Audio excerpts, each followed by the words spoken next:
faallaa qaroomina.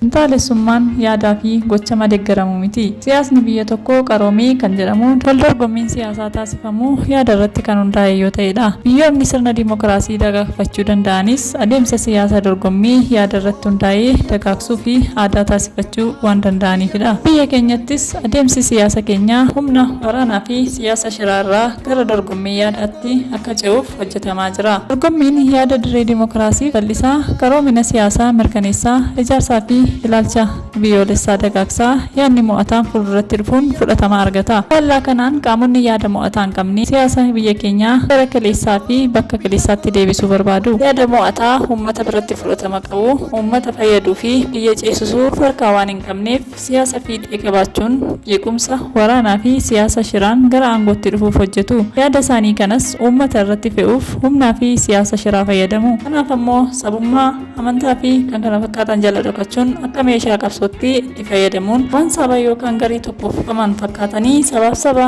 amantaaf amantaa walitti buusu. Falmi isaanii inni guddaan garuu daldala siyaasaati. Jijjiiramaan asitti hojiin adeemsa siyaasa biyya keenyaa dorgommii yaadaa irratti akka hundaa'e taasisu hojjetamaa jirus finxaaleeyyii yaada injifataa hin qabneen qoramaa jira. Adeemsi finxaaleeyyii kanaas qormaata bira darbee yeroo garaagaraatti lubbuu namaa fi qabeenya irratti mancaatii geessisaa jira.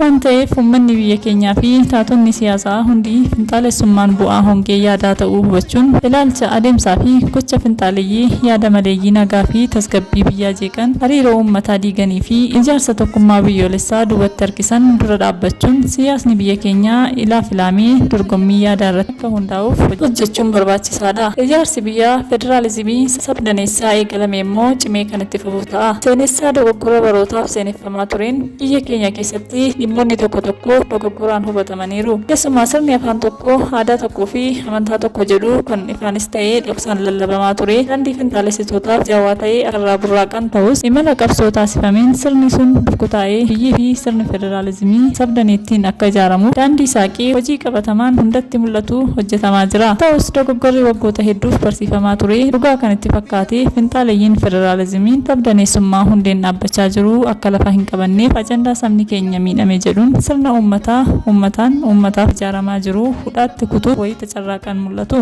Sirni ekeraa leellisuu kun kaayyoo isa dhokataa galmaan ga'uuf daandii nabaasa jedhu hunda soqee burraaqus tokkummaa fi humna sabootaa, sablammootaa fi uummattoota Itoophiyaa jala dhaabbachuu hin danda'u. Egaa dhaggeeffattoota keenya qophii har'aaf qabnu asuma irratti goolabna. Turtii gaarii qabaadhaa. Laayik, sheer, sabiskiraayib gochuun nu hordofaa. Galatooma.